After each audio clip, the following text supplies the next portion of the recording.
Basic शिक्षा परिषद द्वारा संचालित कक्षा 4 की पुस्तक हमारा प्रवेश का पाठ ये 14 लतिका की डायरी। प्यारे बच्चों, यहाँ पर पढ़ने को मिलते हैं आपको अपने सभी पाठ कविता। आपको जाना होता है सिर्फ प्ले लिस्ट पर और आप किसी भी क्लास के किसी भी सब्जेक्ट्स के पाठ आप यहाँ पढ़ सकते हैं। तो आप चैनल को सब्सक्राइब कर लें, चैनल से जुड़ जाएं। लतिका की डायरी। वह दिन याद करके आज भी मैं खुशी से झूम उठती हूँ जब हमारे प्रधानाध्यापक जी ने एक खबर दी कि हम लोगों को इलाहाबाद एवं अपने प्रदेश की राजधानी लखनऊ का भ्रमण कराया जाएगा।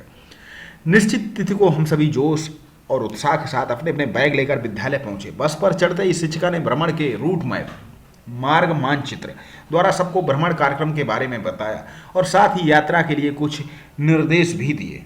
देखिए, एक मानचित्र है और हमेशा मानचित्र पर यानी किसी भी कागज पर पेपर पर हमें पहले इस तरह ड्रा करना पड़ता है और हमेशा ऊपर उत्तर दिशा रहती, नीचे दक्षिण, इधर पूरब और इधर बाएं हाथ की ओर पश्चिम। तो ये है नक्शा लखनऊ, रायबरेली, ऊंचाहार, कुंडा, उसके बाद प्रतापगढ़ मार्ग, उसका चंद्रशेखर आज़ाद सेतु और ये एक नदी है। उसके बाद ये आनंद भवन, ये कानपुर मार्ग, कानपुर से जाने वाला चंद्रशेखर आज़ाद पार्क और ये संगम। तो ये पूरा इलाहाबाद का ये मानचित्र है। मिर्जापुर मार्ग है, प्राथमिक विद्यालय प्रतिष्ठानपुर झूंसी, वाराणसी मार्ग, ये देखिए सड़क मार्ग। तो इस तरह हमारी बस प्राथमिक विद्यालय प्रतिष्ठानपुर झूंसी से इलाहाबाद शहर की ओर चल पड़ी। बस संगम तट से थोड़ा पहले रुक गई। सभी बच्चे बस से उतरकर संगम के किनारे पहुंचे। संगम वह स्थान है जहां पर 3 नदियां गंगा, जमुना, सरस्वती मिलती हैं। यहाँ गंगा, यमुना, सरस्वती नदियाँ मिलती, इसलिए इसे संगम कहा जाता है। प्रत्येक वर्ष माघ माह में यहाँ मेला लगता है। प्रत्येक 6 वर्ष पर कुंभ और 12 वर्ष पर महाकुंभ का मेला लगता है। सामान्य ज्ञान का प्रश्न, इसे नोट कर लें। यहीं पर सम्राट अकबर द्वारा बनवाया हुआ किला भी स्थित है। संगम तट के बाद हम लोग Chandrashekhar Azad park, Alfred park पहुंचे। इसमें चंद्रशेखर आज़ाद की विशाल प्रतिमा लगी थी। यहाँ विभिन्न प्रकार के पेड़ एवं औषधि पौधे देखने को मिले। यहीं पर संग्रहालय और एक प्राचीन सार्वजनिक पुस्तकालय देखा। हम सब ने आनंद भवन व स्वराज भवन भी देखा। आनंद भवन से ही लगा हुआ जवाहर नक्षत्रशाला भी है, जहां हमने आकाश मंडल में तारों की स्थिति की जानकारी प्राप्त की। ये है आनंद भवन का चित्र और जब भी समय मिले, मौका मिले तो आप इसको जरूर देखिए। हम दोबारा बस में सवार हुए। सब लोग अपनी अपनी सीट पर बैठ गए। हम सब लखनऊ शहर की ओर निकल चुके थे। सभी अपने साथ लाए बिस्किट, नमकीन, लीची, अमरूद आदि आपस में बांटकर खा रहे थे। शिक्षिका के निर्देश के अनुसार खाली पैकेट एवं छिलके एक अलग थैली में इकट्ठा कर रहे थे। बातचीत करते हुए रास्ते का पता भी नहीं चला। हमारी बस लखनऊ शहर के अंदर प्रवेश कर चुकी थी। गोमती नदी के किनारे बसा लखनऊ हमारे प्रदेश की राजधानी है। हमने लखनऊ में विधानसभा भवन देखा, जहां प्रदेश के मुख्यमंत्री, उनके मंत्रिमंडल के मंत्री और विधानसभा के सदस्य बैठते हैं। तो ये भी एक सामान्य ज्ञान का प्रश्न है, इसे आप नोट करें। यहाँ की प्रसिद्ध ऐतिहासिक इमारतों में रेजिडेंसी, रूमी दरवाजा, छोटा इमामबाड़ा, बड़ा इमामबाड़ा प्रमुख है। बड़े इमामबाड़े में भूल भुलैया है।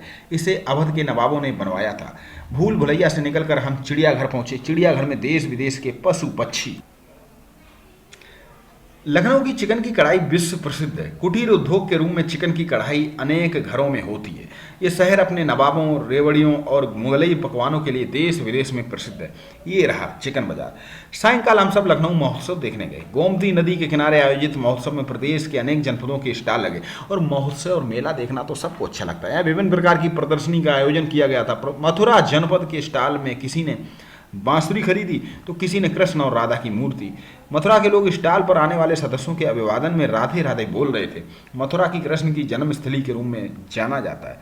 इन्हें भी जाने। बांसुरी मथुरा ब्रज का प्रमुख वाद्य यंत्र है। ब्रज लोक संगीत में ढोल, मृदंग, झांझ, मजीरा, ढप, नखाड़ा, पखावज, एकतारा आदि वाद्य यंत्रों का प्रचलन है। द्वारकाधीश मंदिर एवं इस्कान मंदिर की भव्यता विश्व प्रसिद्ध है।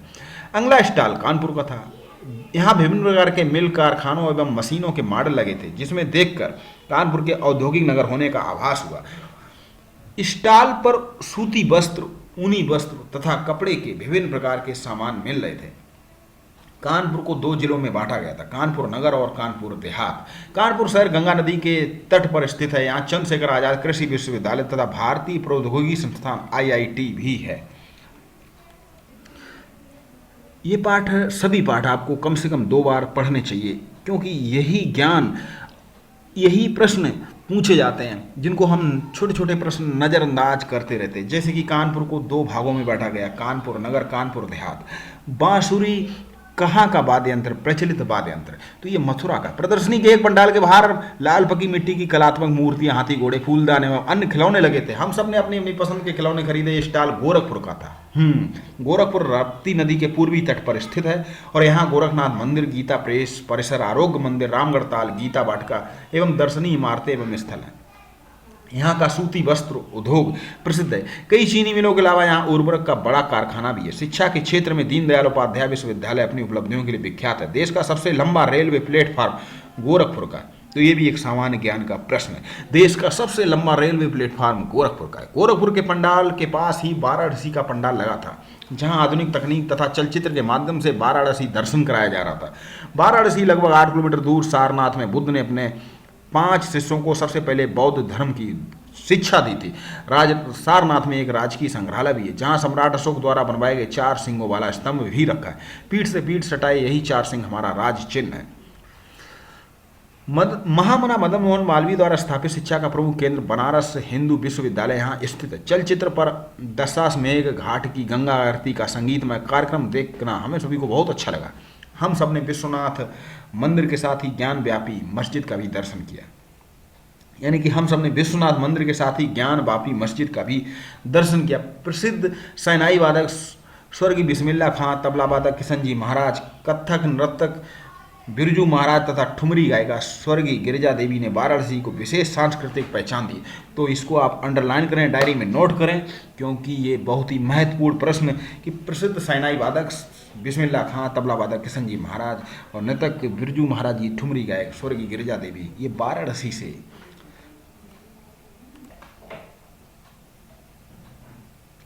वाराणसी जरी और रेशम के काम के लिए जाना जाता है। यहाँ की सीढ़ियाँ पूरे देश में प्रसिद्ध है। वाराणसी को काशी और बनारस भी कहा जाता है। यहाँ गंगा के किनारे बने घाटों के लिए प्रसिद्ध है। जब हम सब झांसी के स्टॉल पर आ गए थे, झांसी एक ऐतिहासिक शहर है जो बुंदेलखंड क्षेत्र के अंतर्गत आता है।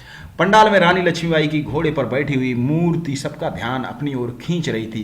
खूब लड़ी मर्दानी वो तो झांसी वाली रानी थी। राजसी कपड़ों, मूर्तियों एवं प्राचीन हथियारों की प्रदर्शनी को देखकर ऐसा प्रतीत हो रहा था कि वे बुंदेलखंड की कहानी कह रहे हैं। झांसी की किला शहर के मध्य बंगरा नामक पहाड़ी पर स्थित है। तो ये भी एक सामान्य ज्ञान का प्रश्न है कि झांसी का किला शहर के मध्य बंगरा नामक पहाड़ी पर स्थित है। ये किला भारत के बेहतरीन किलों में एक है।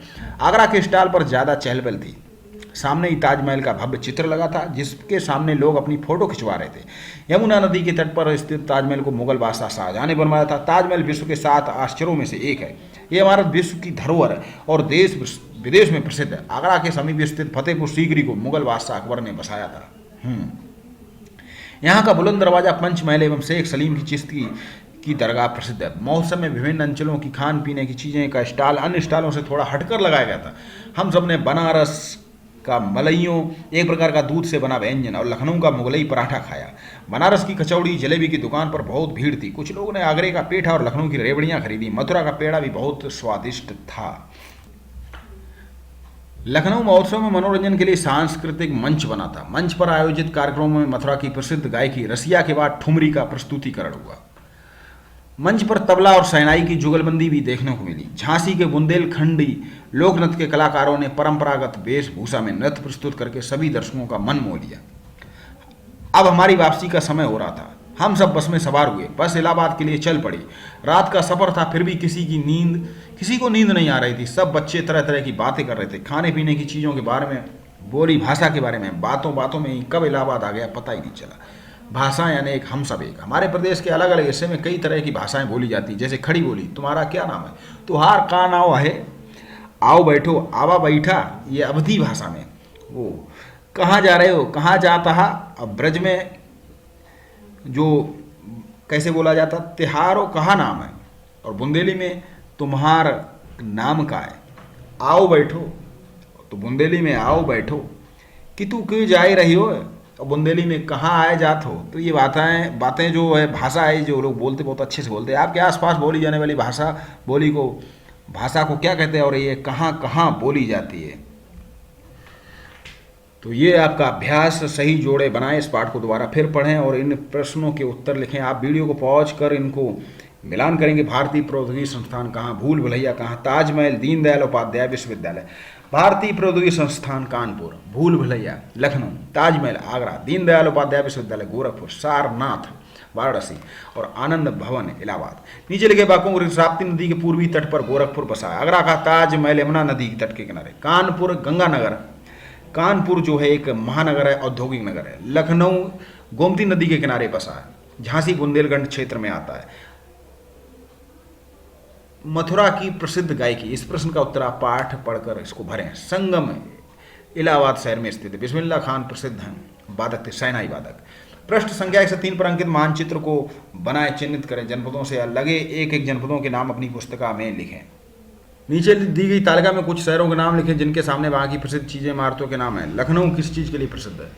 आगरा किस चीज के लिए प्रसिद्ध है? मथुरा, कानपुर, झांसी, गोरखपुर। सोचें और लिखें। स्वयं द्वारा दी किसी यात्रा का वर्णन शब्दों में लिखें। और आपके पास प्रोजेक्ट वर्ग है कि आप भाषा ब्रज, बोले जाने वाले स्थान, अवधि, बुंदेल, कुमाऊनी, भोजपुरी। चलिए फिर मिलते हैं अगले पाठ के साथ। आप सभी को बहुत बहुत प्यार, बहुत बहुत नमस्कार। चैनल को सब्सक्राइब कर लें, जुड़ जाएं और तैयार रहें हमेशा। यहाँ पर पढ़ने को मिलेंगे आपको अपने सभी पाठ और कविताएं।